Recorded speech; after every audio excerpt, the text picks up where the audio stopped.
Anyway. Yes, so Sir Keith decided to start off a conference that used to literally sing the red flag up until relatively recently. Now sings a rather different tune. Queen Elizabeth II was this great country's greatest monarch.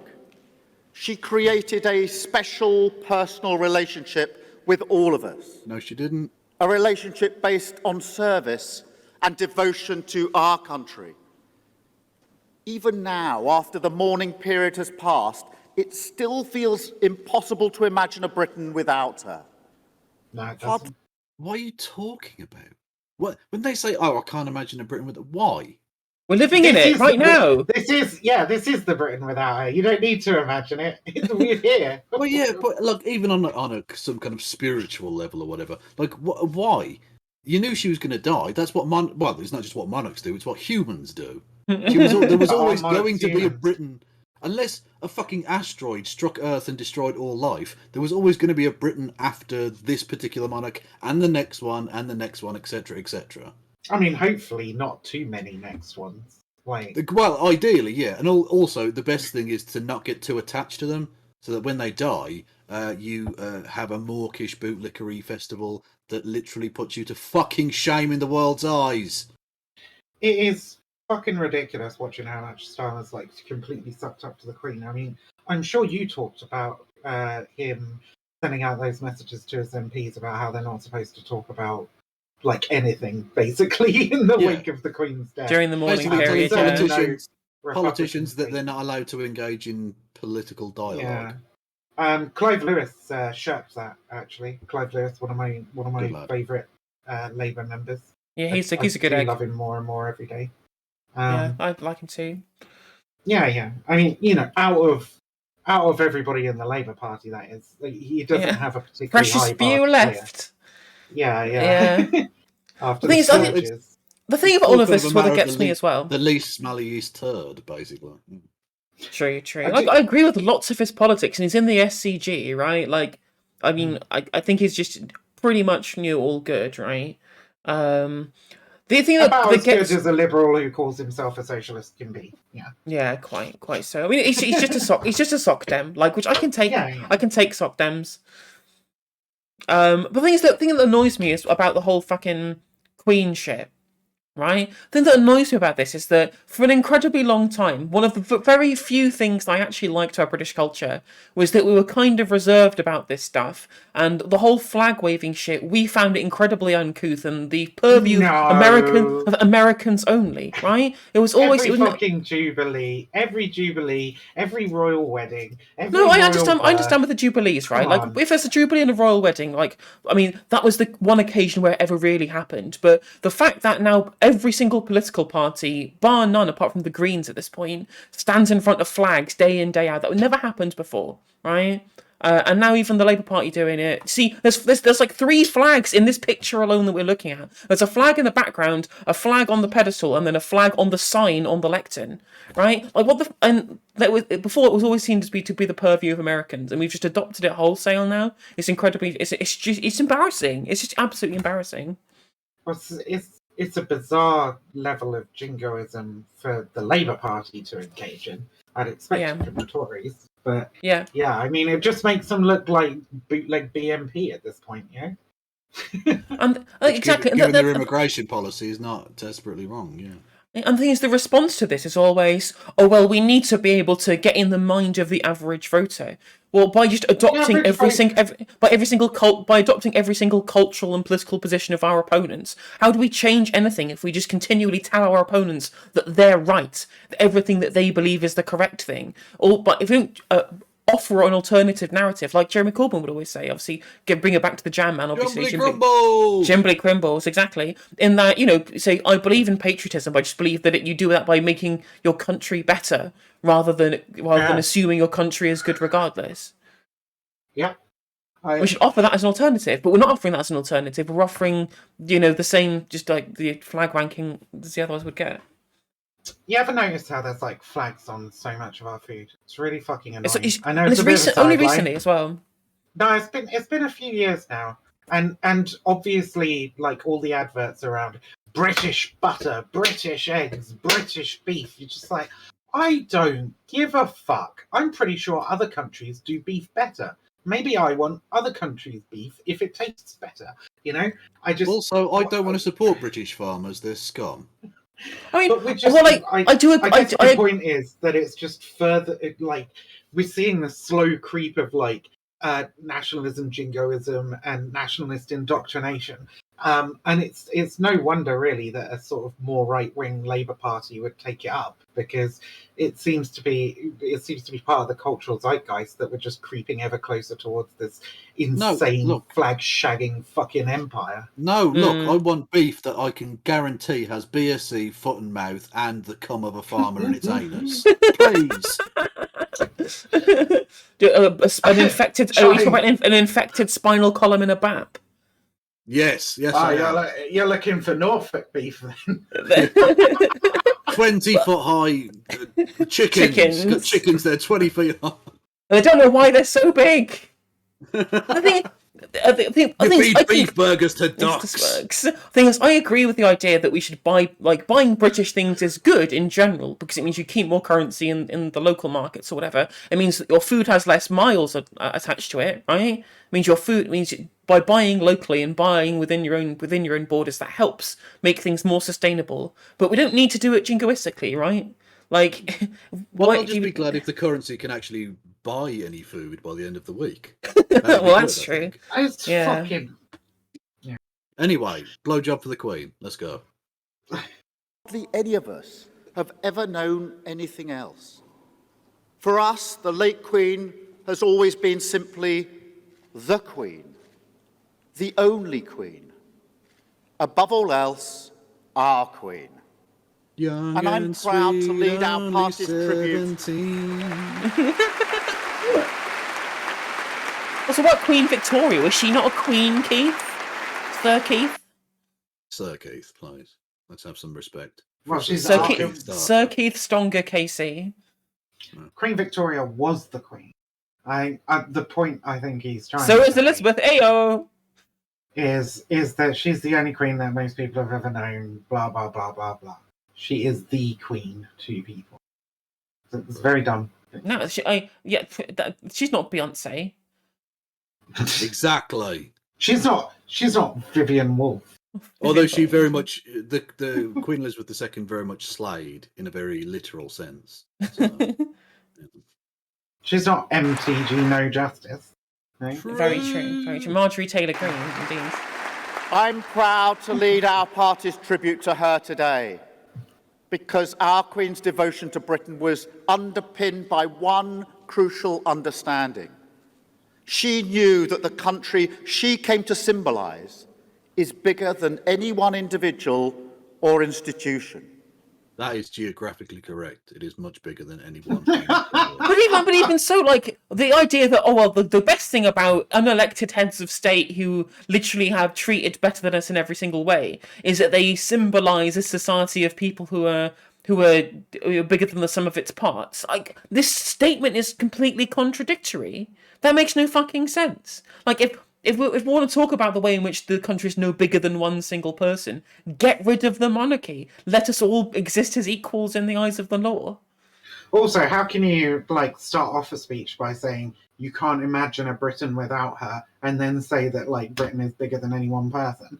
Either Britain is more than the Queen, or Britain is not Britain without the Queen. You know, you can't have it both ways, Keir. This is 2 minutes. You've already contradicted yourself. You can't. Well, look, all I'm going to say is there's only one thing in Britain bigger than Britain, and that is my fat cock.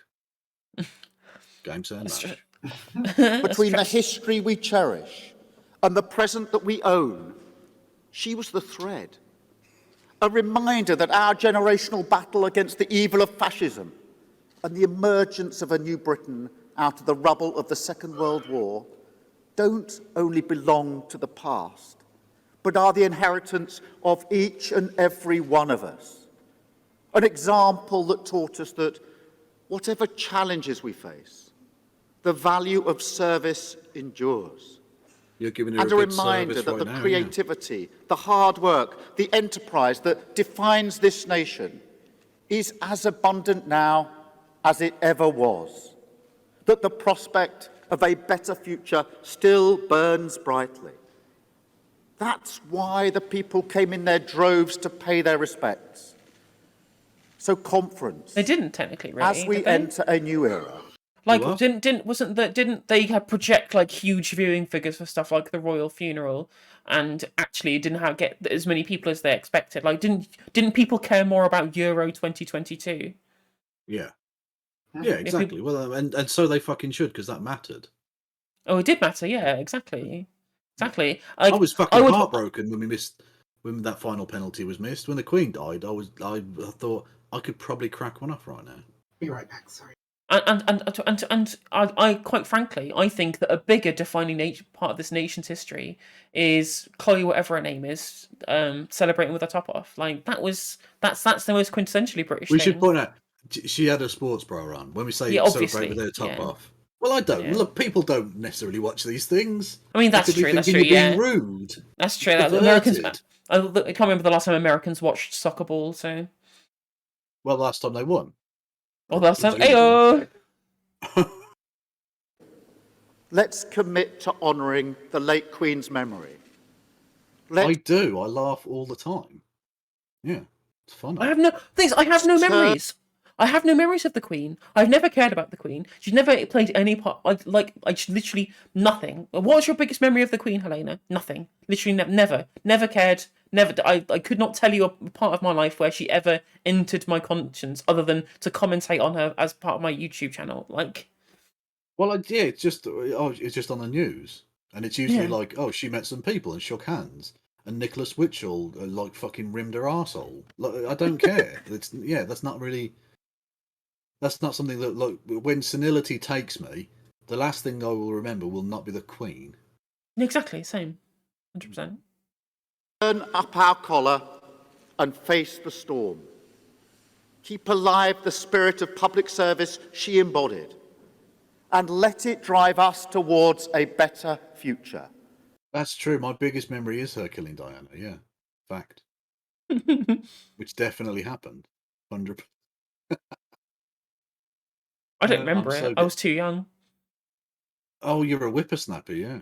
Oh, to be fair, I'm 31, but like I just was not paying attention at the time. Yeah. In the same way that when the Queen Mother died, I was like, oh, why isn't Pokemon on? I remember the dying. It was honestly, the hysteria over the Queen was similar to the hysteria for Diana. I recall it being very similar, actually. But at least Diana did stuff. Right? Diana actually, interacted with the humans and tried to, have some kind of impact on society. Whereas the Queen just was an accessory of Buckingham Palace at that. It could be argued she did too much, because at the end there she spread herself too thin. Oh dear. Not too soon though, so I'll take it. Anyway. Let's go. For 70 years, Queen Elizabeth II stood as head of our country, but in spirit, she stood amongst us. So please join me in paying tribute to the late Queen. But also, if they're going to pay tribute to the Queen, why are they singing God Save the King? Oh my fucking god. Yours near she, controversial choice for song, I thought. But yeah. I don't know if this is the best song to use for this moment. If this is like the most anti-communist thing that Keir Starmer's done so far, right? Well, look, she was clearly a fan, okay? Because she lived throughout the majority of the USSR's history and didn't die once, okay? And then Very true. The USSR ends, and just like that, 30 years later, dead of a broken heart. Crazy. All makes sense. It all slots into place now. Look at these fucking malters now. Fuck off. Do you know they handed out cards with the lyrics on? It's a complex song. And then some excellent memes. So let's talk about the noble king. Let's talk about what, sorry? The king. Let's talk about the noble king we're asking God to save here, as members of the Labour Party. Well, I have the same issue that I have when it was God Save the Queen. I feel like we already pay through our taxes for a very, very good security system. I'm not entirely sure why we're asking the God to save her.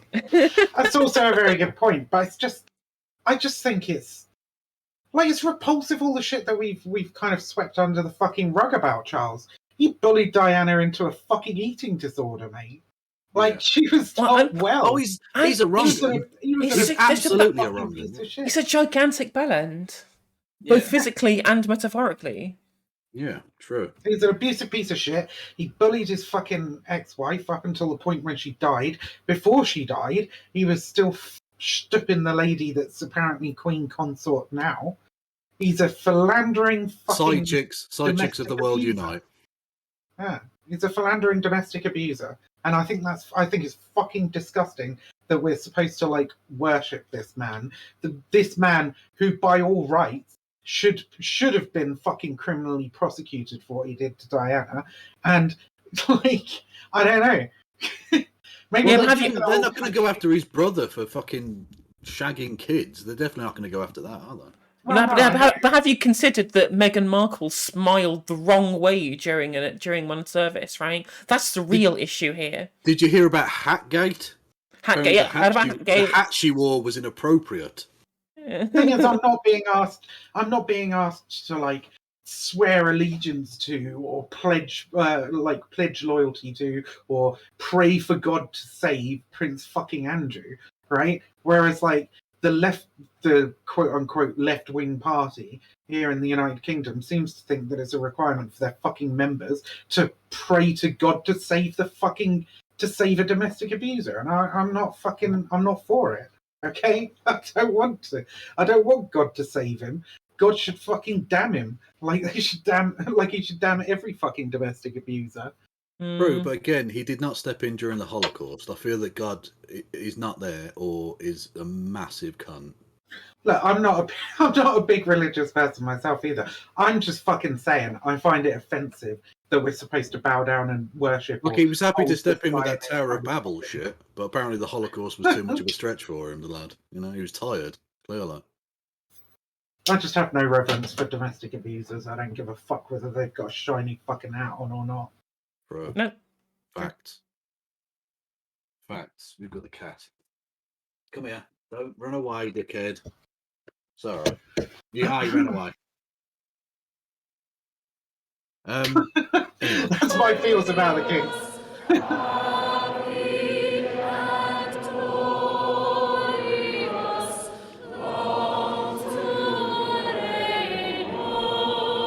Good singer, though. I mean, probably not that long to reign over us. He's already fucking 70-something, right? I mean, also just hopefully not theoretically in Minecraft. There's no way he'll live as long as the Queen either.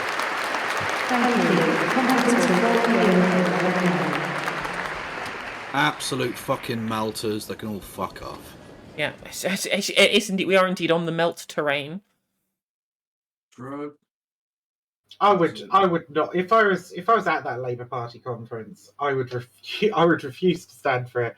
I don't know. I'd probably boo. I'd get myself you'd get kicked out. Clearly, there's no independent thought to be had here. Yeah. Well, that's the thing. Yeah, and I'm honestly surprised more people didn't get themselves kicked out. Like, there should have been some semblance of protest to that. But I think everybody who's like left in the Labour Party, like in the Labour Party proper at least, is just seems to be enthralled to this Starmerite fucking version. Starmerist, Deshturmer. The Starmab-Teilung. The Starmab-Teilung. The Starmfront.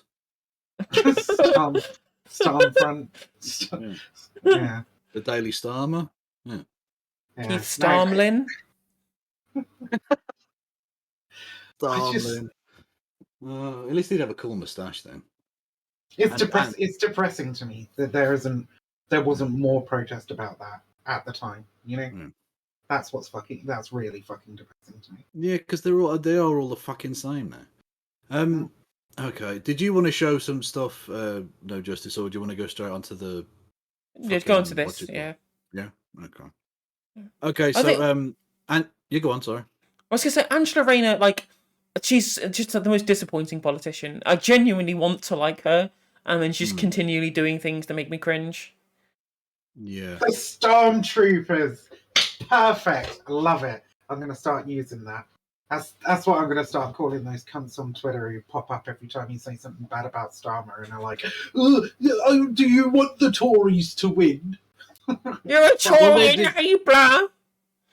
Yeah. Well, look, they thankfully they've now reversed the reversal and are going to apparently nationalise the trains or something, which is good. I think I Rachel. assume now that he's announced a left-wing policy. I presume he's now an anti-Semite as well. Yeah, like Rachel. I think Rachel Reeves just made like an off-the-cuff comment like a few months ago, but I think the position has always been so. Angela Rayner talks about nationalising the railways at the Tolpuddle Martyrs Festival, Speaking and Lou Hague has always been in support of nationalising the railways because it's the easiest thing to nationalise because you just wait for all of the franchise contracts to expire and then they go, oh, going to put them into the DFT now. There you go, sorted. And speaking of anti-Semitism, we should at some point touch on the Labour leaks investigation by Al Jazeera. On Labour Files, yeah, it's really good. It's well worth watching. Well, when you say really good, there's some really shocking pieces of information in there. Some of them we already knew about, but weren't widely popularized, so it's good that they were included. And some of them we didn't know about and are truly great pieces of investigative journalism. Overall, it does stink like a propaganda piece, and I think that will turn a lot of people off. It doesn't smell like a proper piece of investigative journalism. It does smell a bit propaganda-y, and that makes sense. I did laugh when it finished up, and immediately afterwards there was like a congratulations to Sheikh, I forget his name, something Al-Thani, because Al-Thani's the ruling family of Qatar. Congratulations to him on some kind of position around human rights, and I was just like, wow. So, like, bearing in mind, it is a Qatari-run TV station, and it does smell a bit propaganda-y. But, like, a lot of the people they're interviewing are Labour people who've been in the Labour Party, as not just randoms. Yeah. Not just that, but I think the fact that the West or the British media are basically completely ignoring it tells me that there's certainly some truth to it. Oh yeah. No, I mean there definitely is. We have the Labour leaks. We had like some of the stuff that the Al Jazeera has reported is stuff that's already known. What was it? Owen Jones was a bit mad about the other day. Oh, it was an accusation of anti-Semitism against. Sorry. Or the Panorama one. No. Owen Jones was talking about the Labour leaks, and there was one part in the Labour leaks where a lady is talking about how she had an accusation of anti-Semitism levelled at her for supposedly saying to a chap asking a chap where he was from. Is he from Israel? In an interview with him. Unfortunately, she recorded the entire interview, and she didn't say that at all. She asked like which district of or whatever of the Labour Party are you from? And she didn't say shit about Israel. But that's one of those things that we knew back during the original fucking Labour leaks scandal. So it's because the Canary reported on it, didn't they? Yeah, the mainstream media just hasn't covered like why would half they? of the shit we got from Labour leaks. Well, yeah, precisely, right? They were far too busy demonising Corbyn as much as possible. And don't get me wrong, like Corbyn had his flaws, but I am going to go out on a limb and say that I agree with him that accusations of anti-Semitism in the Labour Party were exaggerated. The scale of the scale of the level of the anti-Semitism problem, yeah, that's what I mean. Yeah. Anti-Semitism within the Labour Party absolutely fucking exists, but the scale of it was exaggerated. Well, I mean, the scale is worse in the Tory Party. Like, if you look, like there was I think it was LSE did a survey on it. There was also the what was it? The Jewish fucking pollsters or whatever. Yeah. If you're worried about fucking racism in a party, like, I mean, you can look at Corbyn's Labour and compare it to the the Tory party at the time, and there's no comparison whatsoever. Exactly. We just look at what they did to Baroness Farsi and people like that. Yeah. Yeah. And that's not saying that, like, you know, it's excusable when it's in the Labour Party. I'm just saying that it seems to be a bit of a fucking double standard. I mean, the Tories refused an investigation into Islamophobia in the party, didn't they? They basically I know shut it down. the EHRC can didn't they? Because obviously they're stuffed with Tories, but like, Yeah. I thought that it was going to go ahead, and then the EHRC explicitly canned it. I mean, I wouldn't be fucking surprised. And then there was their report on institutional racism in the UK. What a fucking joke. Absolute Holy joke, shit. yeah. Was that not the biggest fucking insult to people of colour in this nation since they started shipping back Windrush people? Like, it was such a fucking slap in the face. Yeah, Holy I know shit. Windrush happened, and I know that there was the hostile environment, but things are good for minorities regardless. I'm white as fuck, and I was annoyed as hell, like enraged. But are we firing them into space? What, the brown people? Checkmate. Yeah. Checkmate. Very good point. Leftoids. How can we be racist? How can we be racist if we haven't fired a single black person into the sun? Exactly. Clearly, we're the least racist nation. Lawrence Fox was right. We are the least racist country in the world. Yeah. Yeah, true. We can't be racist. We put a bunch of people of color into the cabinet. We just had to make sure that it was literally over half the members of color in the whole entire Conservative Party.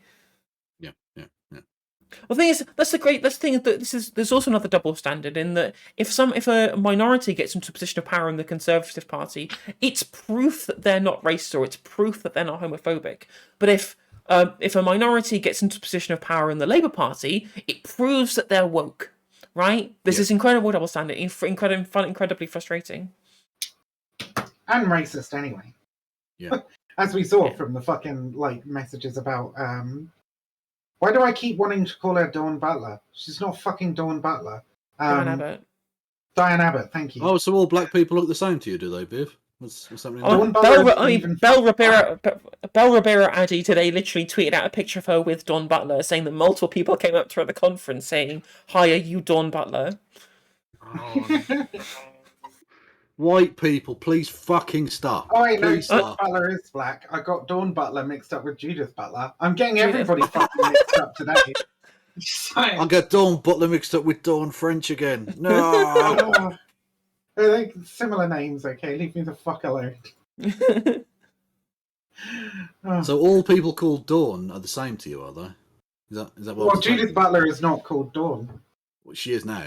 Fuck you. Let's go. Okay, we're going to interrupt that report as Deputy Labour leader Angela Rayner takes to the stage at the Labour Party conference. Let's listen in. Over to you.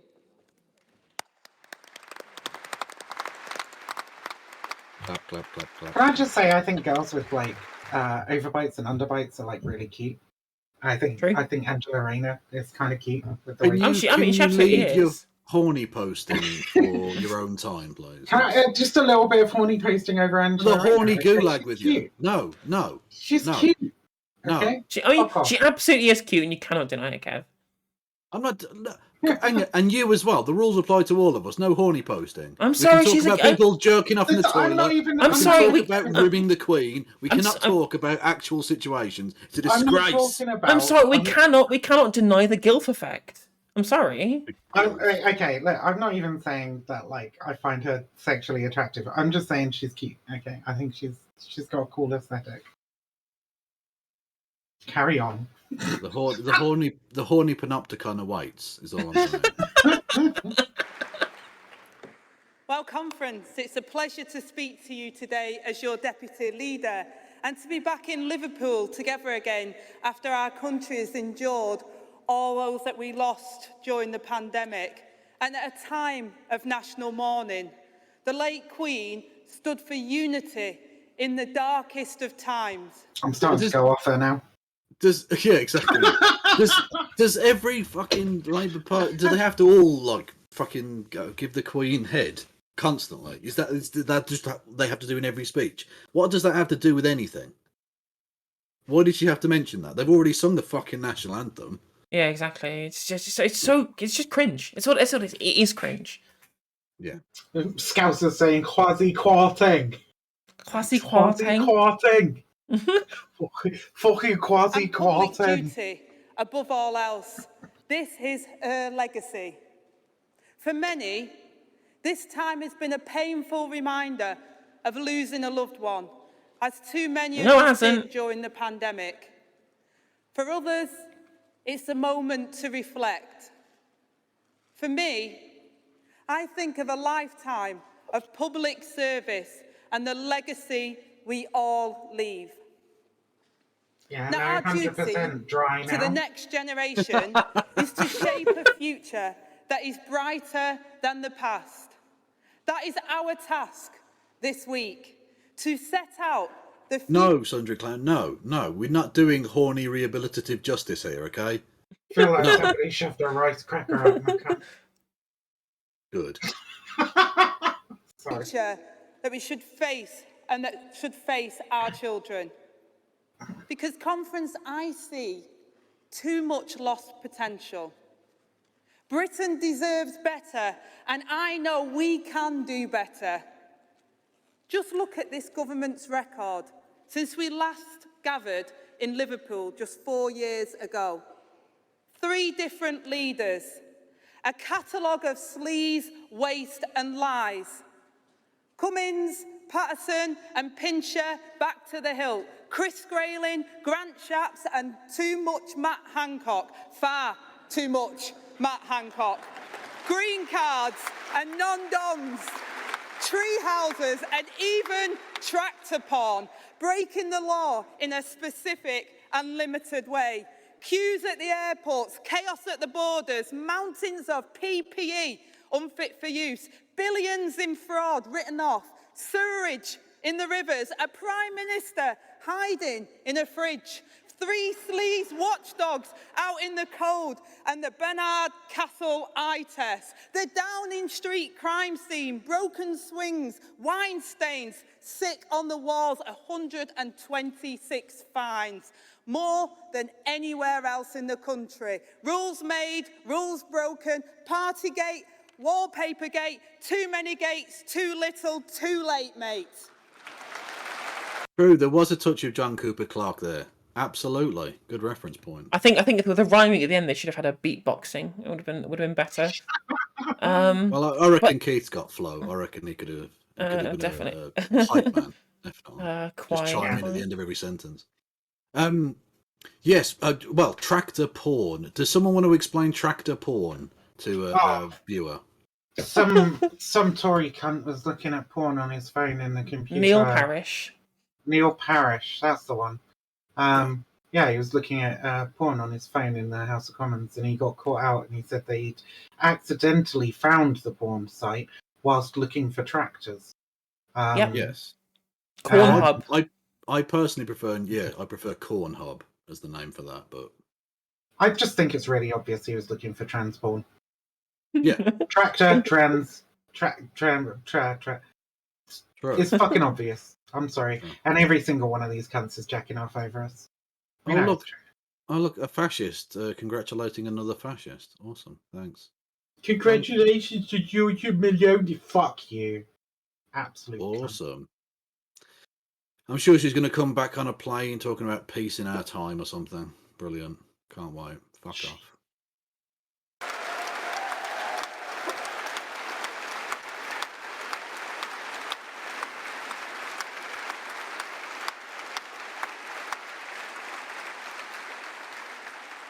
And now a Prime Minister who says people don't work hard enough. Well, enough is enough. Just as our country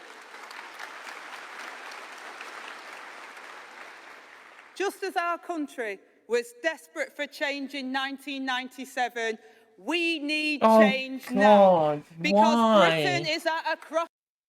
Go on. The wanking off the Blair victory. Yeah, wanking off Blair again. No one likes Blair anymore. I don't know why they don't get it. Like, literally, you can post, and no matter what political position someone in the UK comes from, as soon as you hear Blair, the only 2 words that go into their mind are war criminal No one likes him anymore. I don't know why they're trying to rehabilitate him. It's pointless. See, now I don't know if that's actually true. I think that there's a significant portion of the British public, and especially of the Labour Party membership, who see Blairite politics as the only sensible Labour politics. And it's one of the most don't get me wrong, right? It's one of the most galling things because Keir Starmer is likely to win the next election if he remains leader of the Labour Party. Obviously, a lot of shit could happen between now and then. It's politics, but he's likely to win the next election, and that will be the second time that somebody with Blair's politics, including Blair, has won in what looks likely to probably be a Labour landslide. Because the Tory party have just been so fucking awful. It's completely imploded, and it will reinforce this idea that like somehow Blairite politics is amazing and it's what will win with the win with the general public, when it's fucking not. The only reason Blair won was because the Tory party are garbage, and the only reason Starmer will win, if he does win, is because the Tory party has fallen completely out of favour with the British public for very good reasons. Because Labour, starving. Go for it, Kev. No, I was just going to say one of the main reasons as well is that any progressive leader would get shit on by the media so much that it becomes almost impossible. It's not that those policies are unpopular; it's that the media spin it, character assassinate, right? And fucking anti-Semitism, and he arched his back at the wrong angle or whatever. Yeah. They'll come up with the thing as well though, like the interesting is that Labour only do this well after the Tory have to go into scandals. It's never about policy ever. It's just about like how scandalous the Tories are. I remember like Back to Basics in the 90s led to the decline, and even then people are saying, "Oh well, Blair had this huge majority."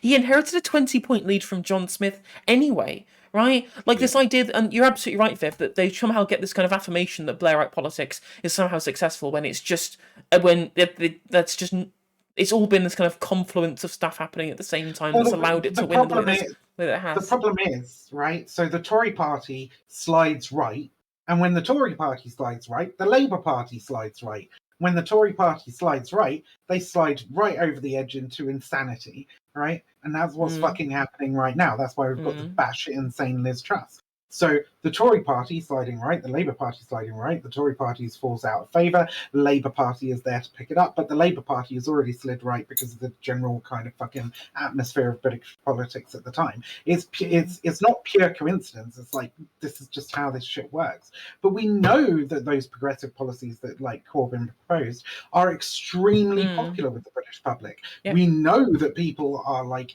super fucking stoked about the idea of perhaps nationalizing even energy companies during this moment in time. The one thing I'll disagree with you on though slightly is saying that it's not all policy based. I think a lot of people don't vote on policy specifically because they don't know the ins and outs of economics and so on, right?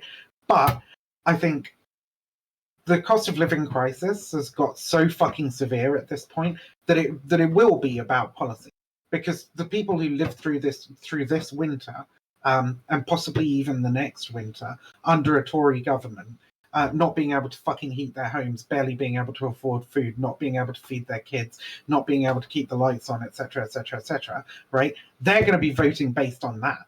They're going to say, this Tory government has fucking ruined me. My quality of life is much, much worse than it has ever been.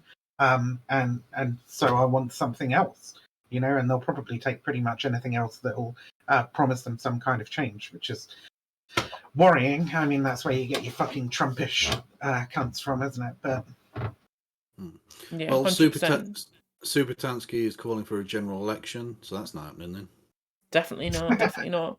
I just want to finish up my point there. There was like, I think you're absolutely right, Viv, with your analysis there. But I just think that even if Blairite politics, even the people who believe in Blairite politics is a good thing to be able to try and win an election with, I still think that Tony Blair as a person and as a personality is just not almost universally hated. Like his approval rating is like, don't call it like, I don't know why I'd give them fucking advice, because fuck them. But if I was in their position, I wouldn't be calling it Blairite politics. I wouldn't be praising Tony Blair. I'd just sort of stick to the idea of New Labour, you know, because that still kind of resonates, especially with like younger people who weren't really politically active during the Blair years, and may not have even heard the term New Labour before, and they'll just think of it as a Labour after Jeremy Corbyn, right? Yeah.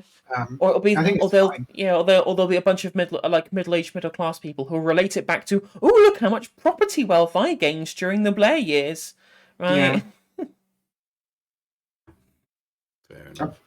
Ironically, Blair was probably one of the better prime ministers that we've had as well. Like, don't get me wrong, but again, that's just the least depressing, smelly, isn't it? The least smelly turd in the turd field. Like And I said the same thing in America about Obama, right? Obama was probably the best president that they had since maybe Jimmy Carter. And even Jimmy Carter did all that fucking nonsense in Afghanistan that ultimately resulted in the Taliban. But also, Jimmy Carter still alive. He's got a second term waiting there. I'm just saying, 2024 is coming up. Let's go. He always has pretty decent commentary, actually. Like, I don't know. Jimmy Carter seems to have his head screwed on where a lot of other people don't. Come on, let's get our first 3-digit president. Still a very come on. Still a very vicious anti-communist, though. So fuck him. True, but Lummy, is there anyone in the world that could be elected to any office who isn't? Bernie Sanders. I mean, it depends. It depends what country you're in. Yeah. Well, but even Bernie Sanders, like he said the occasional vaguely positive thing about Cuba, but like he's not. He's still anti-communist. The guy went on his honeymoon in the Soviet Union. Well, David Cameron went on holiday in the Soviet Union too. There's a difference between going on holiday and having your honeymoon, right? I think unless he went to Red Square and consummated the marriage there, I don't believe it. No. On top of the embalmed corpse of Vladimir Lenin. Yeah. Offered prima nocte to the fucking mummified corpse of Lenin. Yeah. Oh, imagine that. You wouldn't you? If you were like Stalin or some shit, you'd definitely be like, I'm definitely fucking on top of that glass case. Yeah, of course I am. But even then, like when Bernie Sanders came back from the Soviet Union, he explicitly came back saying that the Soviets do loads of things good. Let's copy them, right? Like I would definitely not call him an anti-communist. Like I think Bernie Sanders is a lot more radical than he outwardly puts out, and he's really good at hiding his power level. But that's a story for another time. You can say that, but that's like speculation. How would you fucking know? Yeah, exactly. I hate those hiding their power level arguments. You can only really judge people on what they've said and done. England is shit. True. Just saying. Yeah. Oh, I'm sorry. I didn't mean to take it to US talk. A moment of No. I was doing a football thing. Never mind. Decision about what future we all want, about what we can collectively achieve together, and about what we can be. I just want to be able to afford a bacon sarnie. What do the Conservatives offer? Because you're an anti-Semite, yeah. Line in the pockets of oil and gas executives, enriching bankers while families are starving. Exactly, yeah. Well, and Turkey, an implacable opponent of Israel, anti-Semite. Fact. Could be vegan bacon. Yeah, anti-Semitic. That's all. You're left wing. You're an anti-Semite. That's how it works. You know the fucking rules, Viv. Yeah, I forgot. I'm a trop. Basic rights. Yep. Gotta hunt those trops. Conference. They're coming after the most basic things that we expect: decent work, fair pay, the foundations of a family life. Conference, so long as I have breath in my body, I will defend those rights, including the right to... I have, actually, yeah. Yeah, how many? Well, I mean, it depends how one wants to define it, but 3 or 4, maybe? Yeah. I'm sure they must exist somewhere. I keep hearing about them. I think it's fucking nuts, though, that they're so worried about Trotskyists when it's just like, it's not. Most I don't know. There must be 100 of them in the country. You know? But there are some people who were members of the old school members of the Socialist Worker Party who were unironically Trotskyists that I'd known from when my dad used to work at the car plant. There were some pretty, out there people there. But I mean, it's niche as shit. Yeah, exactly. Yeah, no, I mean, not just that, but like the motherfucker's been dead for 80 years. Stop. Like, who cares? No, there's no, like, I doubt there are very many unironic, 100% Trotskyists in existence. They'll call themselves something else, like Marxist Leninists or fourth, I don't know, was it fourth Congressists or whatever? I don't fucking know. Anyway. I mean, like the vast majority of communists in the UK are Marxist-Leninists at this point, because the biggest communist party is CPG-BML, and they have an electoral front that almost want a fucking seat, which is embarrassing, because CPG-BML are awful. Yeah, they're like the ultra-Stalinist people. Yeah, they're horrendous, and they're also incredibly transphobic as well. Of course they are. And it's basically like a dynasty, and it's basically become like a dynasty too, and it's just the Bra family, and it's like their vanity project. And to know more than that, it's really, really cringe. And obviously, I don't know. The Socialist Workers' Party are probably bigger. Like, every cunt's got a fucking Socialist Worker. Don't get me wrong, I've got my problems with the Socialist Workers' Party, but at least they're not fucking full-on MLs. Right. No, true. I mean, like, we're not the People's Front of Judea. We're the Judean People's Front. But like, I mean, like splitters. Like, socialist appeal are where it's at, as far as I'm concerned. I think they do the best kind of work out of those kind of groups. I personally think it's the Marxist-Leninist Bordegerists. So Marxist Keithists. I'm an anarcho-Stalinist, please. Strike.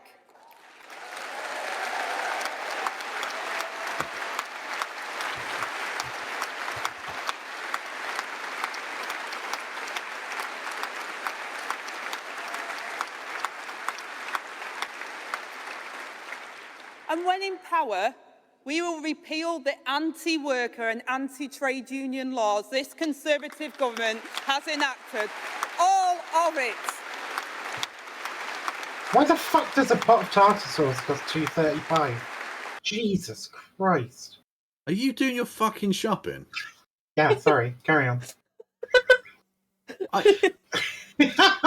What, am I not allowed to do my shopping while I'm listening to this? No, you're fucking not. I want some effort. What's going on here? I put an effort in. Not just that, but don't tell us. Well, that's just the weirdest flex. I'm going to be honest with you, that is.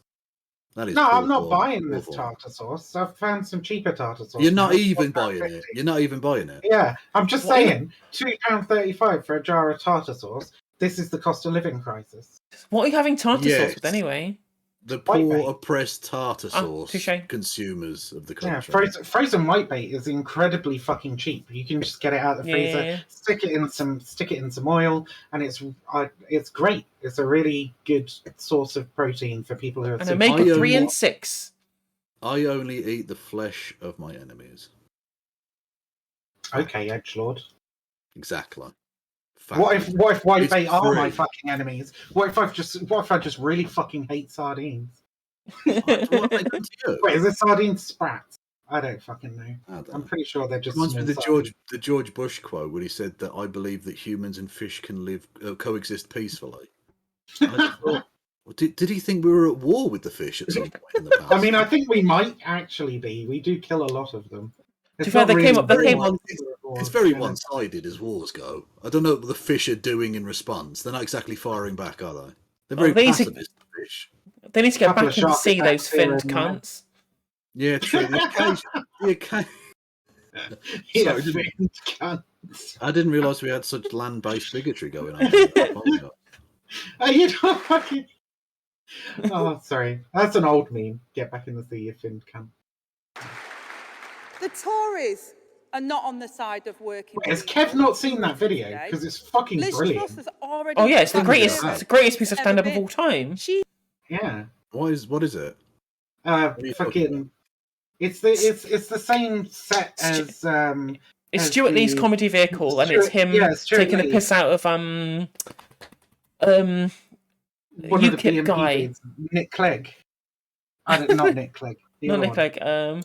Paul Nuttles of the UKIPs. Oh, Paul Nuttles. Paul Nuttles of the UKIPs. Okay. You gotta watch Stuart Lee one time. Just watch it on stream. It's fucking hilarious. We've watched bits of the. Well, you definitely watched the "You'd Be Arrested and Thrown in Jail," right? It's from the. Yeah. Oh, okay. Is it okay? We've done the Brexit one where not everyone who voted for Brexit were racist. Some of them were cunts. racists and cunts and people with a legitimate anxiety about ever closer political ties to Europe. Dear Palace Theatre Centre, I'm not going to do the whole thing, sorry. He's chosen to stand for the vested interests, for the oil companies and for the bankers, for those profiting from this crisis and not suffering from it. And it is working families who have been bearing the brunt. When I was a young mum, I remember that sick feeling in my stomach. All it takes is one break, one accident, one mishap, and you can't get by. And if your kids have holes in their shoes, their feet get wet on the way to school. If your fridge breaks, you can't feed your family. It's not a vision for a modern Britain. It is the result of years of Tory decision. Conference. Oh, yeah, that's what we're talking Families about. up and down Were we? the country this winter. Many for the first time in their I don't lives find Angela Rayner are now attractive anymore. living on the edge. And it's not just families that are suffering. Years of underinvestment have shattered the resilience of British businesses. I think of the small business owners like Pauline in my constituency of Ashton, who runs a local pub that doubles as a food bank and a community centre. During the pandemic, Pauline had to close her doors. Another small business left out in the cold by this government. And now she's absolutely sick with worry about her energy bills skyrocketing, feeling fear of closure yet again. Local pubs and businesses are the lifeblood of our communities. But at every twist and turn, the government poured money into the pockets of the cronies, leaving people like Pauline high and dry. They need a government on their side. And instead they get Liz Truss. Level down, Liz. Trickle down, Liz. And so I ask Liz Truss today, whose side are you on? When you boost... I think we know which side she's on. She's on the side of growth. Pretty clear. Like the first thing she did when she got into government was reinstitute endless banker bonuses and do tax cuts for rich people. Yeah, that's what it's all about. It's all about the growth, Kev. The growth. It's all about the growth of the cancerous tumour that exists in my brain from listening to this. Yeah.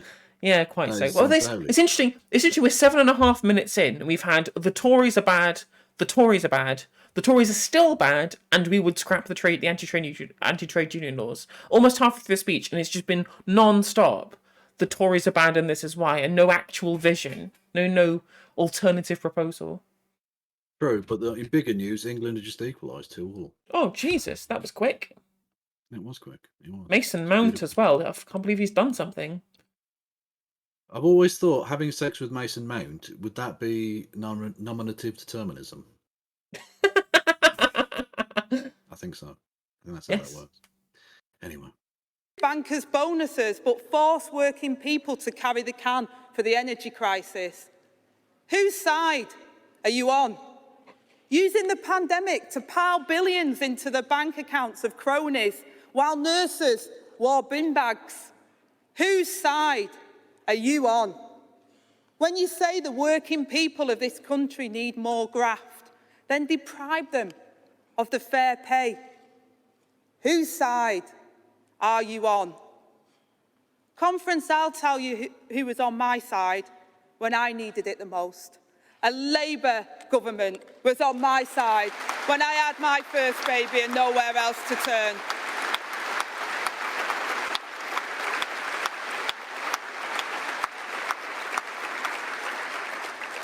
A Labour government was on my side when I didn't have a home, let alone enough money to heat it.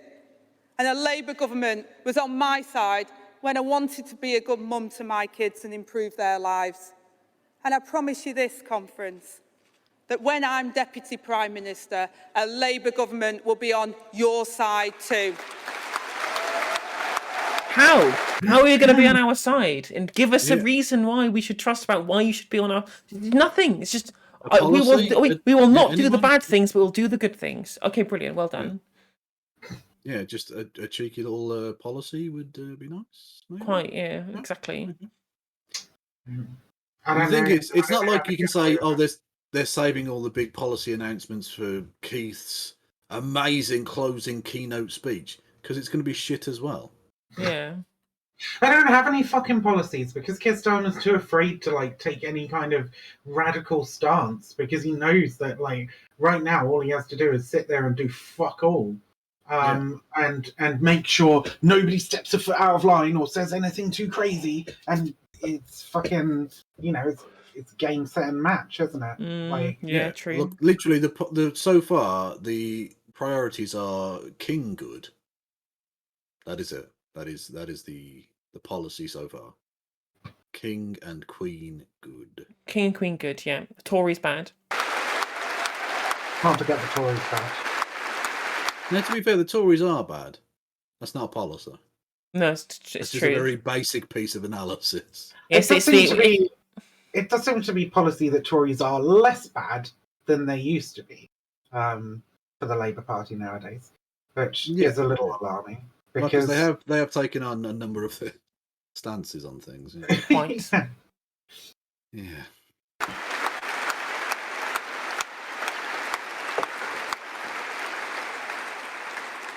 I will make it my mission to spend every penny of the public In the money world. for the good of the nation, making Britain work for working people, investing in our local communities and talent, and standing up for this country.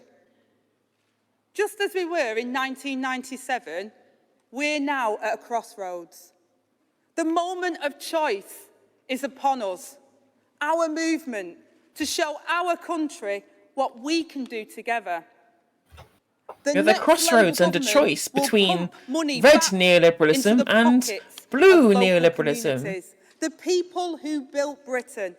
show me the Consider fucking difference. this. A third of all government spending goes on procurement. A third. More than the NHS. Double the education budget. And Labour will unleash the power of procurement to drive up standards. And today I'm announcing our value for money guarantee. Our pledge to ensure that every single penny of taxpayers' money provides the best possible value to the public. But that's not what the fuck does that mean? That's it's What so. government's And ever again, come in it's and just, gone, actually, I'm going to waste some of your tax money on purpose. We're going to make Yeah. sure that not all of your money is spent. What the fuck? Which you make promises that are so nebulous that you can always claim that you've met them, right? Like they were talking, there was a really telling point when I think it was Ben Kentish when they were discussing whether or not Keir Starmer had been duplicitous in making his pledges at the start. Ben Kentish on LBC said, "Well, it's almost like the whole point of making these pledges is that you make something that's so nebulous that that you can't, no one can really claim that you've broken it because it does not." And if nothing explicit has been said. I'm like, oh, okay, so we're just all going to admit that he was lying to the membership to get made leader of the party, but it's okay to be able to hoodwink people and to lie as long as you're hoodwinking the left. These are not, the left are not legitimate political actors, and lying to them is A-OK, rubber stamped by all of the journos, right? But apparently lying to the general public from the Conservatives is that's terrible, right? Yeah. Super double standard. We will turn the Tory procurement racket on its head so it serves the national interest and not the vested interests.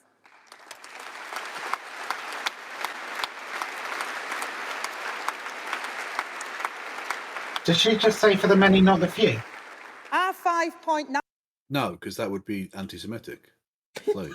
Pretty sure she just said for the national many, not the procurement few. plan will start by rewarding businesses and enterprises who pay their taxes and pay their workers properly, creating opportunities for new jobs and skills and helping our high streets thrive again. To unlock opportunity everywhere and reverse the tide of young people forced to leave their hometowns.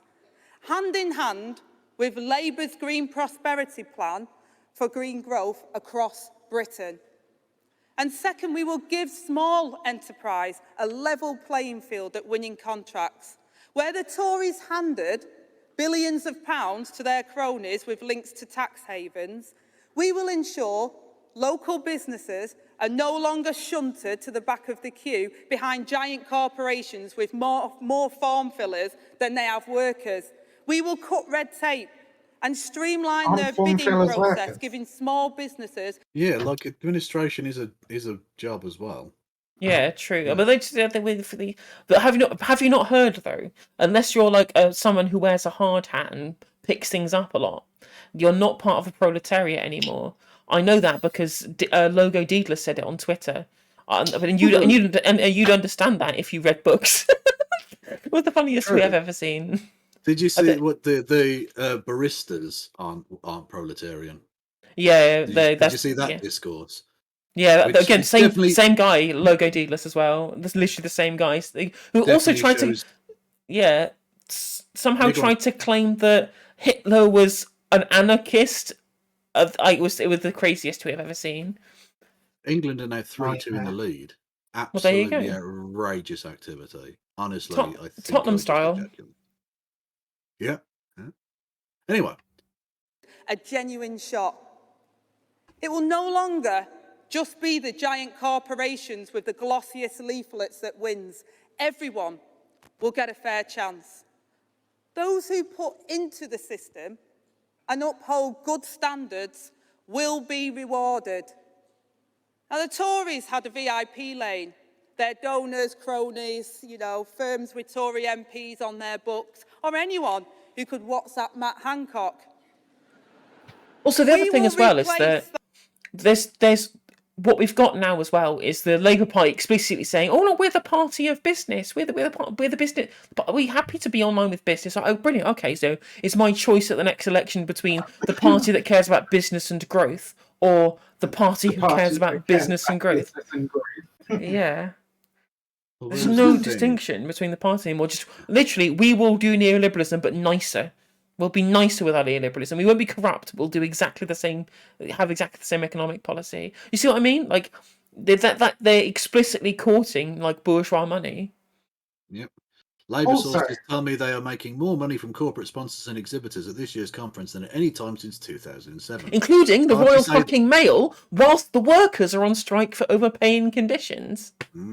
Parties say they're in a government in waiting. It appears big business think they might be too. Yeah.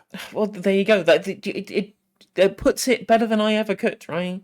The idea that big business wants to court them because they might be in power, and then it shows you that politics in this country is all a sham, and that it's all just entirely being run by big money. Like, well, it's the libertarian mantra of vote with your wallet, and the thing is, these companies have got massive wallets, so their votes they have more votes than us.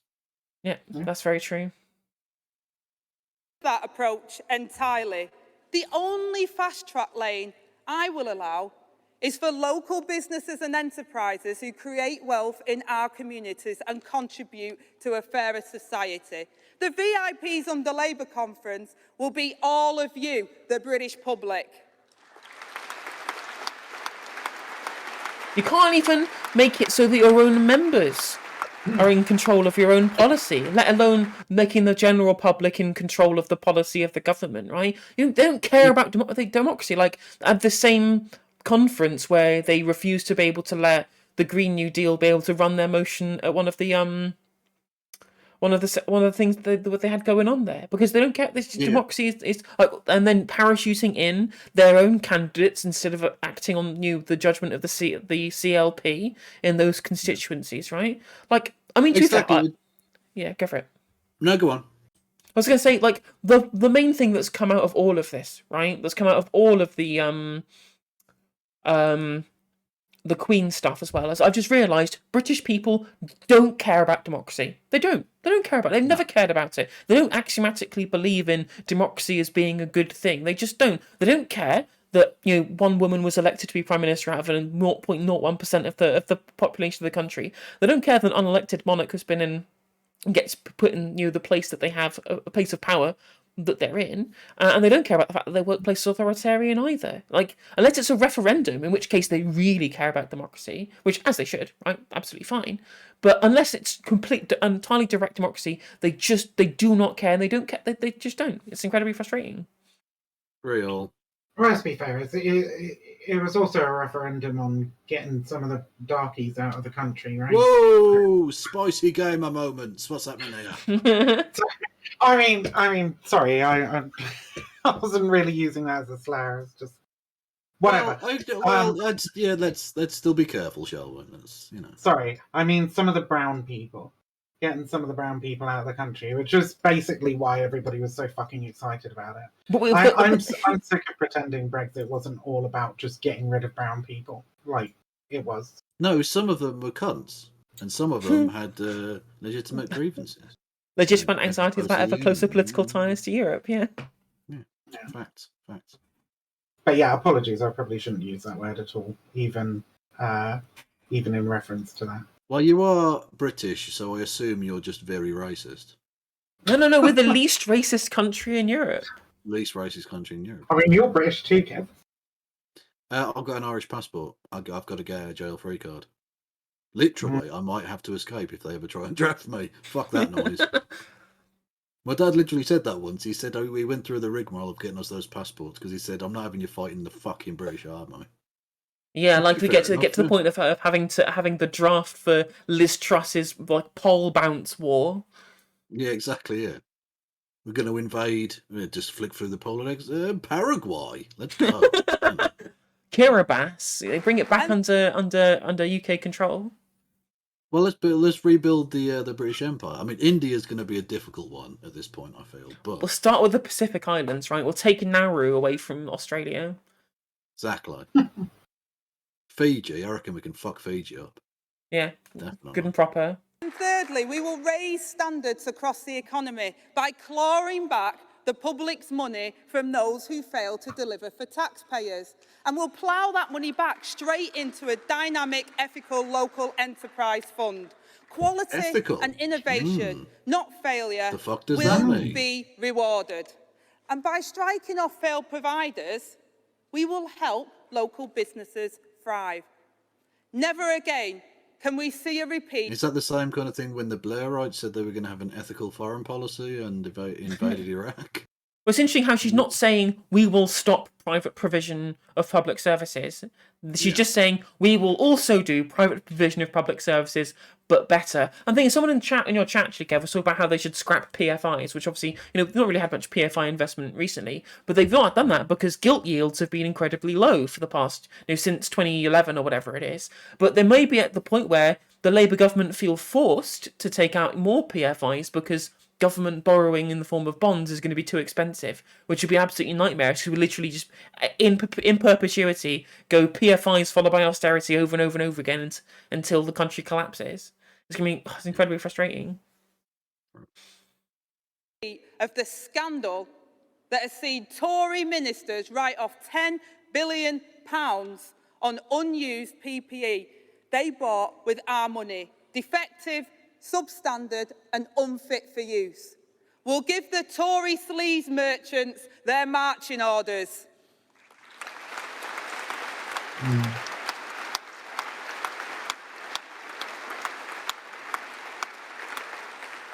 And instead, Conference, we will use the power of procurement to boost local businesses that work for Britain. With Labour, they will no longer be locked out of the system.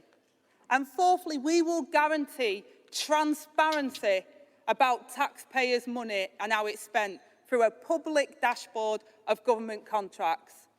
It's inspired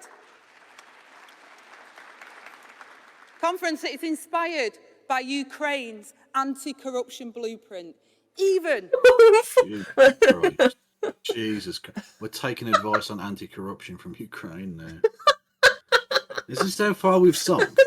They've got the country that bans political parties that it doesn't like and takes away trade unions' right to strike. Like, come on, I support them in the war, but it's not a good government. Have we been in touch with the government of Ethiopia about the pirate thing? Somalia is the pirate one, but Ethiopia is the one who's committing. Ethiopia is the one who's committing internal war crimes in Tigray, so I'm assuming they are as well. Well, let's go. Under the attack from Russia, they are honest about how they spend. Well, we've been talking about where Liz Truss might invade, have we considered she might just declare war on Britain? That's what I thought first time. I'm pretty sure she would fucking go hammer and tongs on the North, right? Yeah. Because the Londoners, they're hard workers, but those Northerners, they're lazy cunts. It would just be a more open and honest version of Thatcherism. I mean, Thatcherism did with economics what Liz Truss will do with bombs and flatten northern towns. Well, someone in your chat, I think, was correct. Actually, I think she'll invade Northern Ireland to deal with the Northern Ireland Protocol. Oh, don't, because the Tories would actually like that. Yeah. Oh, absolutely, take back absolutely, Ireland, yeah.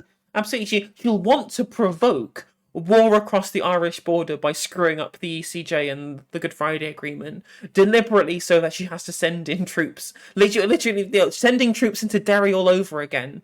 I mean, I can see a repeat of the fucking IRA happening too. I mean, I'm almost I'm just certainly. saying, the IRA had a way of dealing with female prime ministers in the past. I wonder if they'll be successful. What, by negotiating with them in secret? No, I'm thinking more Brighton Hotel. Ah, that also. Yeah. I don't know. If I was Liz Truss, I wouldn't want to emulate Thatcher in that regard. Because she But she doesn't know what else to do. She has no functioning brain. She's just Thatcher Bond to I would say version 2.0, but that would imply an upgrade rather than a downgrade, because she's definitely dumber than Thatcher. Yeah. So she operates entirely on Thatcher autopilot. What would Thatcher do? Oh, invade Northern Ireland. Okay, guess we're invading Northern Ireland. Public money. So what's the Tories' excuse? They were at it again this week, refusing to come clean to the British public and allow the spending watchdog to assess the true damage of the Tories' discredited trickle-down approach. There'll be no hiding places for cronies and no corner for corruption. We will keep the receipts and we will publish them. At conference, we won't stop there.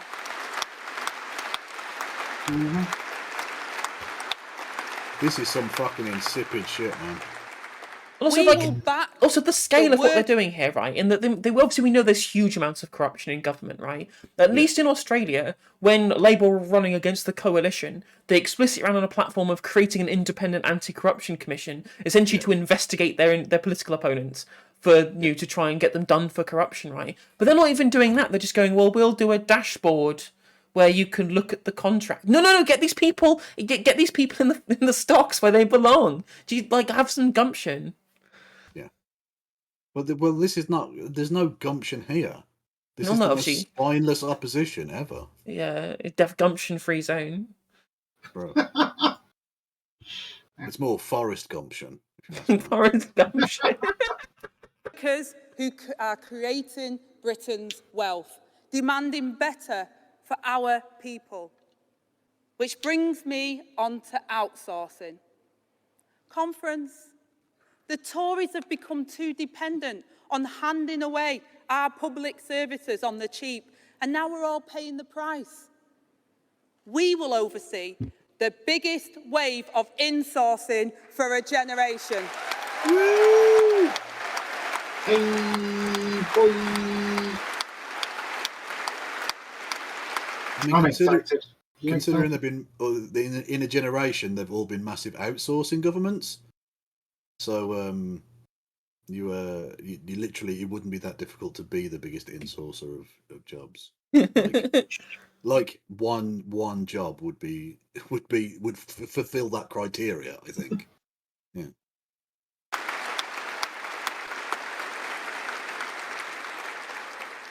Today I can announce that before any service is contracted out, public bodies must show that the work couldn't be done better in-house, and will reinstate and strengthen the two-tier code created by the last Labour government and scrapped by the Tories to end the scandal of outsourced workers getting second-class pay and conditions.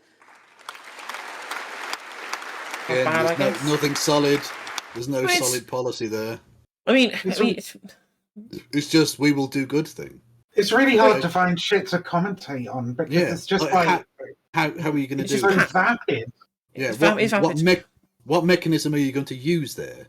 How are you going to achieve that goal? at mean, like, all. Just give me something to work with. It's frustrating because I actually want to, of all the things they've said so far, that seems like the goal, like that I think you can do the most concrete. Right? I work in an outsourcing for an outsourcer, right?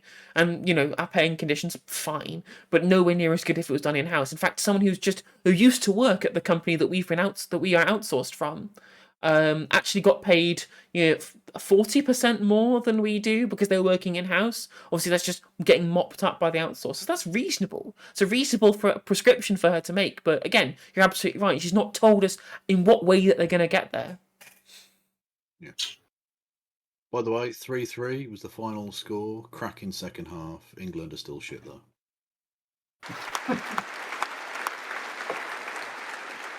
But conference will go further still. Building on our new deal for working people, I can today unveil Labour's Fair Work Standard, inspired by Labour in power across the country, in Wales, in London, West York. By the way, shout out to Wales Labour, who are actually doing a good job, and it shows. Mark Drakeford's such a giga chad. True. He looks like a young Hans Moleman, but he is Chad as fuck, right? He would take a football to the groin, and he wouldn't even shudder because he's got a cock made of steel. Okay, yeah. The man's a Chad, literally and doing the job that a Labour Party should be sort of doing within the remit of his powers, and he's like 25 points clear or some dumb shit. Like he's way ahead. Yeah, the Tories are going to be left with, they're going to lose 11 seats with it potentially. I don't even know how many seats there are in Wales, but the Tories are going to get absolutely destroyed in the next election. Or something, is it? I think. Yeah, something like between 20 and 30, I think it is. But seats in Wales.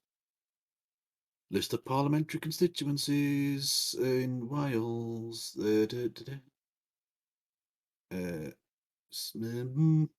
Overall 36, 40. Oh, blimey. Okay, well, a bit more than I thought, but even so, they're going to get absolutely rinsed. But the thing is, he just says he's explicitly pro Labour with a small L, explicitly pro trans, which is a novelty in this current Labour Party. If they lost 11 seats, they'd be almost wiped out. The Tories have only got 14. Yep, they're going to 3 seats they'd be left over with. Yeah, if current polling stays the same and it's an even swing. I mean, I wouldn't be surprised. We're gonna have to rely on England, though. Fucking hell. I wouldn't be surprised if it was even worse than that, and a lot of the poll shift wasn't an even swing, and a lot of it came from the Tory constituencies as well. I'd be surprised if they got completely wiped out. They've been wiped out in the Senate, obviously. So. Yeah. Well, not just that, but if people forget that after '97, the Tories were literally wiped out in Scotland. Yep. They didn't have a Tory Scottish MP after '97. They might be again. They might be again at the next election. Yeah, very possible. Although, to be fair, I think all of the parties are going to get wiped out except the SNP, because they're still the only ones offering the only thing that Scottish people want, which is independence. At this point.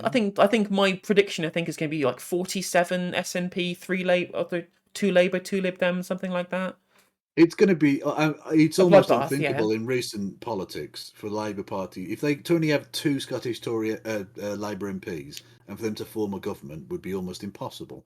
But yet, it seems likely that might happen. I mean, it has to be like 97 star stuff, doesn't it? Like, I think because obviously, I think there's another reason why Keir Starmer and the Labour Party, Labour Right, are taking the position that they're taking, is that they can't afford to not have a landslide, because then they have to rely on the SCG to be able to pass legislation, and they don't want to do that. They want to be able to completely bypass the entirety of the Labour left. To be able to make legislation, because if they do anything that is, counterintuitive, they can just hold them to ransom in the same way that people want the Squad to do in the House in the United States, right? Yeah, Bilderberg, that's true. In '97, Labour didn't need Scotland, but that's like a once-in-a-lifetime landslide. With the 120 majority or something ridiculous? Like, I don't think Keith's ever going to get anywhere near that. He's going to probably need a few Scottish seats, I think. I mean, it is. Yeah, it could be possible. I think because of Lib Dems campaigning in the way they do as well, I think the Tories are going to lose so many seats, right? Labour might gain a lot, but I think a lot of it's just going to come down to Tories just getting wiped out, basically, in all of the key areas. What's going to be really fucking depressing is when the Tories actually just win the next election and we're all like, okay, oh fuck, I don't think I've ever had a single election in my entire fucking lifetime where I've like enjoyed the results. Do you know what I mean? Pretty mad. The 2017. closest thing I have is when like the first time I ever voted, which was for the Liberal Democrats, shamefully. Fucking lib 2010. shit. Boo. Yeah, boo I voted for the Lib Hickman Dems Wolf in 2010 chat. as well. Pair of on lib student shit fees. fuckers. I apologise for these awful people. I want to be clear, right? Like back in 2010, you had the choice of like still pretty fucking Blairite Labour, right, or the Conservatives, or the Lib Dems. So I voted Lib Dems because they seemed like the most progressive party. I was still fairly young, and I was just boo. like, well, I want boos in chat. What's go happening ahead, here? go ahead, boo. But Boo like these fucking libs. well, who mean, the fuck did yeah. you vote for that wasn't a Lib, Kev? I've only ever voted for Labour and once for the Greens. Lib, fucking Lib, just I think Lib all the way through. But Listen, like, I've actually only ever voted Labour once. I only voted. My first time voting Labour was in 2019. I voted Liberal Democrats in 2010, Labour in 2019, and Green every other time.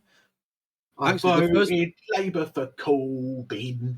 The first person I ever voted for was a really bizarre thing. He was from Derbyshire, and he was the election agent of Dennis Skinner back in the day. And he'd moved to Birmingham, and he was ran for council in Birmingham. So I was like, oh, well, that's Dennis Skinner's election agent. That's dope. But like he didn't win though. My point being, that was like probably my happiest election result for about 5 seconds, until they announced that the Lib Dems were going into coalition with the Conservatives. Well, 2017 was a good year. Like, as far as I'm concerned, humiliating Theresa May and the election that she called was a good moment. I mean, it was an okay election, but like, we didn't win, did we? I mean, I tell you what, I enjoyed Juan Guaido being elected president of Venezuela. Oh no, that didn't happen, did it? No, I enjoyed Juan Guaido declaring himself the leader of the interim leader of the UK when Boris Johnson resigned. Bro, you know he's the king now. True, he's indeed the king. Yeah, He true. We have elected King Juan the First of the United Kingdom. There's some fucking Romana Didiolo shit. What? The fucking Queen of Canada and the UK and most of the Oh world. right, okay. Romana Didiolo. No, this is we're just taking the piss out of a guy for having delusions. Well, I mean, yeah, same thing. Yeah. I guess Romana Didiolo might have delusions, but also has quite a large following. Yeah. Mixed Libyan. True.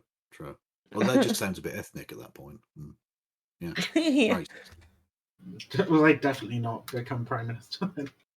Yorkshire, the North Tyne, Greater Manchester and here in Liverpool. It will underpin a new fair work code for the public sector, guaranteeing fair conditions, job security, well-being, proper training, rights at work and union access. Okay, but that's all vague enough that doesn't mean anything. It's very, very vague. What's fair conditions? What does that mean? Hey, thank you for the raid, Malcolm. We're watching the Labour conference. You can ring them? With Viv and Kevin.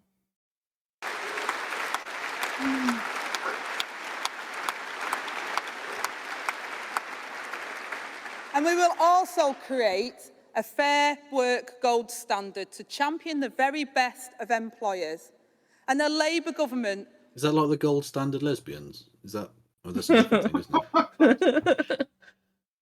We will make sure your public services have never taken a cock. Or gold standard currency. Are they going full monetarist? Yes, let's go. Let's do it. Bring back the gold standard. Bugs. Let's go. Bitcoin 2024. Let's fucking have it. to be on the side of the self-employed. And not just that, but if we're going to do the patriotic thing, Britcoin. Britcoin. Let's go. Like, yeah. Just start selling Big Ben NFTs. Yeah. A state cryptocurrency. NFT of the Queen's coffin. An NFT of Holly and Phil skipping the queue. Oh my lord! I can't believe how riled up people got about that. It's crazy. They're literally out for blood. These people are deranged. It's so odd that funny. because like If you care about the Queen, you've already accepted that some people are better than other people and deserve privileges over you.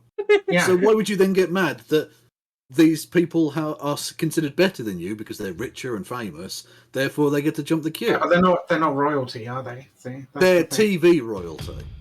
They're the king and queen of pretending to laugh at stuff TV on channel. daytime TV. So, And also being pally with Boris Johnson whilst accusing Jeremy True. Corbyn of being a communist. Mhm.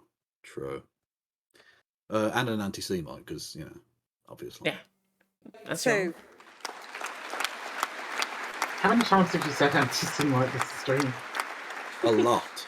we will give genuinely self-employed workers the right to a written contract and timely payment by law so they aren't left out of pocket and chasing invoices. Because our Fair Work standard will raise standards for all. Unless, of course, GMB get in there first and agree to a contract without workers who are part of the union getting a say in it and overriding the Independent Workers Conference, Union. I say this to you now because Labour just doesn't have a vision for this country.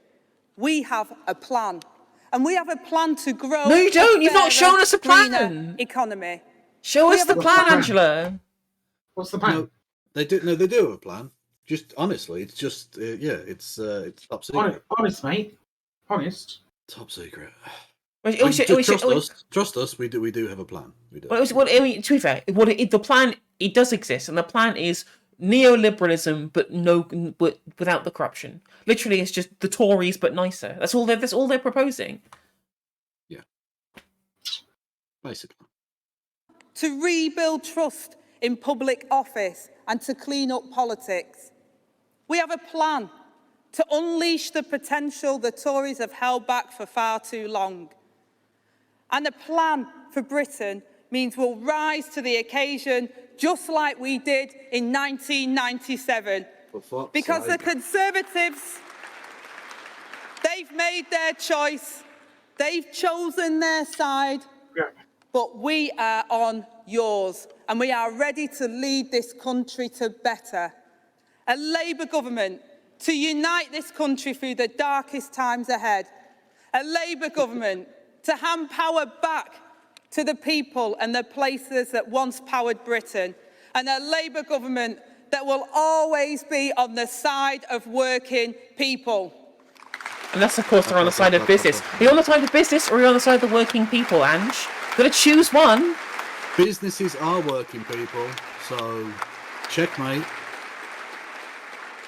I've got this clip Tories from. have broken Britain, but together we can rebuild it again and make Britain work for working people once again. Thank you, conference. Thanks, Ange. Thanks. Cheers, Ange. I've just dropped a clip in the chat. There's a Dave Ward speaking at the Labour conference. Someone who I actually like we can watch for a bit if you want. Where's that? Okay. In the Discord chat. I wondered why you cunts were talking over me. I was fucking muted. How long was I muted for? You do this every fucking time. Every time you mute yourself and then you get annoyed. You fucking complain when I start rustling crisps on stream. Yeah, or doing your shopping. No, well, do the shopping, but do it silently, and then we'd never know. But when you start fucking blaring horns or fucking screaming or whatever, yeah. I'm surprised you get annoyed by my squeaky. I'm surprised you get annoyed by my squeaky chair, then, Kev. No, look. A little bit of noise is not the end of the world. She deliberately rustles shit right next to the microphone. I mean, it's not deliberately; it's just negligently. It's deliberate. Fucking anti-Semite. Chair Conference, Dave Ward, Communication Workers Union. Oi, oi. On behalf of 170,000 striking CW members in Royal Mail, BT, Openreach, the Post Office, and our cleaners and engineers who are going to deliver a massive vote in favour of strike action later this week, we bring solidarity to all striking workers, to all workers preparing for strike action, and to the millions and millions of people in this country who are struggling because of the hypocrisy and greed of out-of-control business leaders and this Tory government. This motion is about the future of Royal Mail, the future of the services that is provided to the public for over 500 years. And our members want to know, does this Labour conference stand with your posties? And if you do, are you going to be on the picket lines when we take our next bout of strike action on Friday and Saturday of the coming week? Oh, I did the joke, but apparently it's Rishi Sunak's such a cunt. Back in 2021, he did actually want to introduce a Bitcoin. Well, they're all they're monetarists. They love that. They love the gold standard shit. Is pushing and introduce a new digital currency, according to reports. The plans would result in the biggest alterations to the monetary system in centuries, getting rid of physical money and instead replacing it with digital alternative.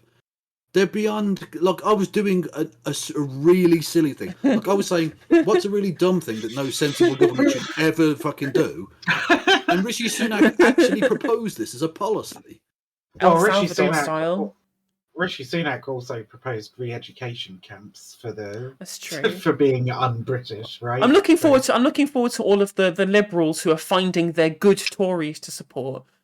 Completely forgetting about all of the performative cruelty that Rishi Sunak was talking about when he was trying to attack, like, doing his kind of anti-woke pitch during the leadership election. But because his plan didn't quite crash the economy, the Liberals are going to try and rehabilitate him all over again, and it's going to drive me fucking insane. In the way they rehabilitated people like Theresa May and George Osborne, these like absolute ghouls. She was a girl boss, okay? Mate, I'll tell you, if there's the one thing that rehabilitated Theresa May, it was Boris Johnson, okay? True. Theresa May looks like a sane, sensible leader in comparison to what we've had since then. Like, Also, she had better moves. I'm just putting it out there. She did have better moves. Get down on that dance floor, that's for sure. True. And if you are going to do that, and if you're able physically to do so, well, get up and stand up now and show that support. Yeah. Fucking go. You're such a Chad. Get out on the fucking picket lines, you absolute scabs. Just translating for him there. I do kind of want to just scream at these people. You stood up earlier for God Save the King. What are you doing? Like, you fucking duplicitous snakes. It's the Royal Mail, Kev. They love royal shit. That's all. That's like, oh, Royal Mail. Oh, is that what we call the king now? Because it's the Royal Mail. It's the Royal Mail. It's like, oh, I must be standing up for that. So dumb. That was very dumb. I liked it. But it was fun.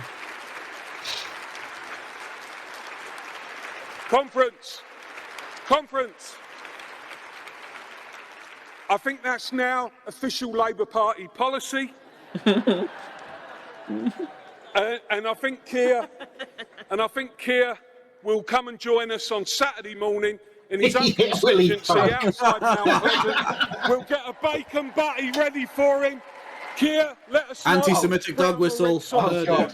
If there's one thing that will help him lose the next election, it's eating a bacon butty. Don't do it if you're Labour. A couple of weeks back, we took. Well, that's the thing. It's like if you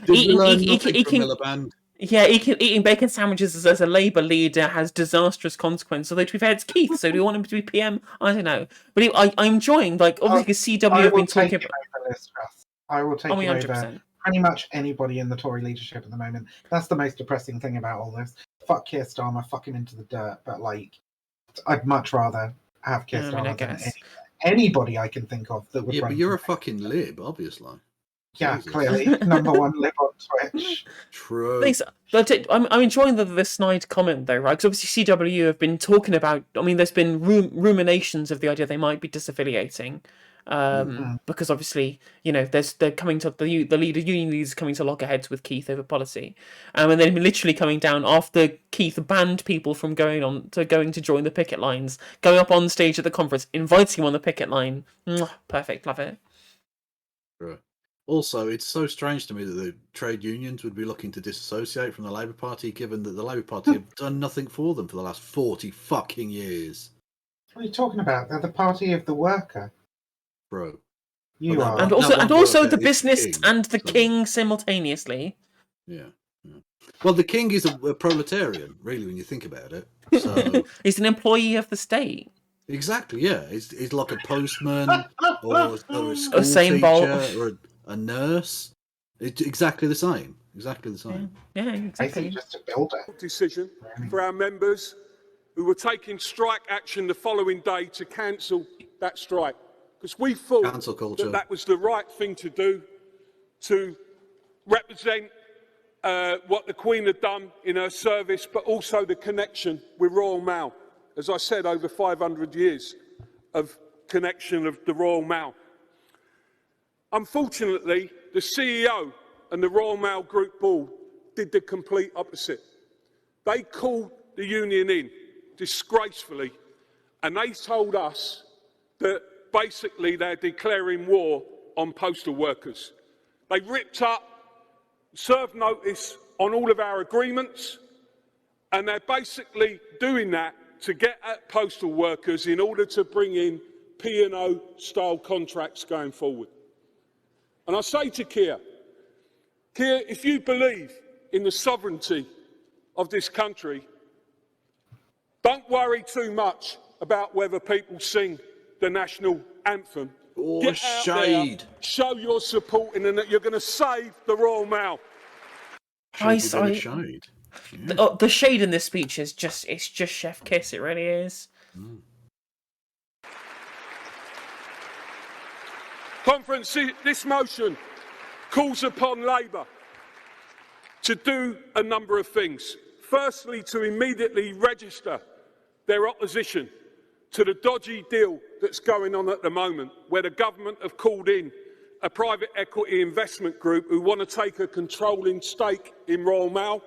And that's why we're in the dispute that we're in at the moment, because they're preparing the ground for that, to attack more asset stripping of one of our vital national services. It calls upon the government to be called to account by the Labour Party on protecting the USO and making sure that in that investigation, that company and any other company who wants to take over Royal Mail are actually going to stand up and make sure that the USO is the cornerstone of modernisation. And it calls upon Royal Mail to stop insulting postal workers by phony modernisation claims. This union stands for modernisation, but we do not stand for anything that's to do with levelling down of services and our members' terms and conditions. I'll be honest. I would fuck him. I just want to know that. Conference. To wind up, Dave.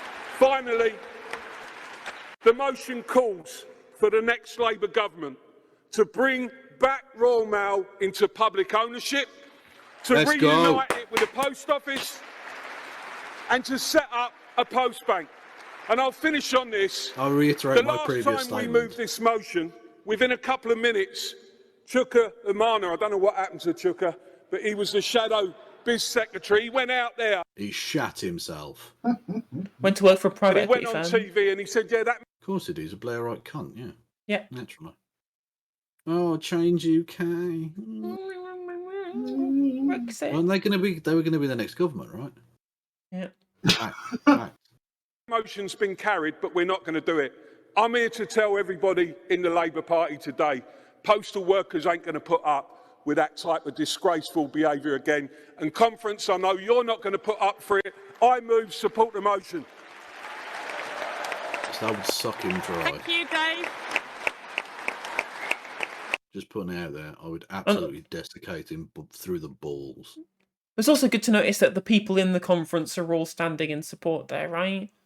Again, same cunts who are standing for God Save the King. They're all just a snake. But at least it does at least show that there is at least this kind of disconnect on policy making between the leadership and the membership, which is obviously clear. But it's true. Yeah, the funny tinge party. True. The funny tinge party. Got any other good clips from the conference? Was there anything else on YouTube? There's the full fucking thing where it's like 8 hours each day. Oh, jeez.